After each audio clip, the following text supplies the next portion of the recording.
Alright, picture this. You're rolling down a winding country road in Ireland. Windows down, that fresh Atlantic breeze whipping past.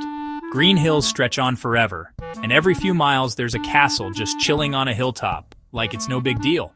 So why does Ireland hit differently? It's the vibe, the people here, unreal. I've had locals invite me in for tea, swap ghost stories, and send me off with tips for secret coastal hikes. And let's talk about those tiny villages, like Dublin or Kinsale, where the pubs are buzzing, and there's always someone strumming a guitar in the corner. Now, you can't do Ireland and skip the wild Atlantic way. This drive hugs the western edge of the country, with cliffs crashing into the sea and sheep just like wandering across the road. The Cliffs of Moher will straight up take your breath away. But honestly, the random, unplanned stops, that's where the magic happens. Foodies, listen up. Irish breakfasts are legendary. Think eggs, bacon, black pudding, and the freshest soda bread you've ever tasted. Don't sleep on the seafood chowder or a creamy pint of Guinness right where it's brewed. Here's my tip.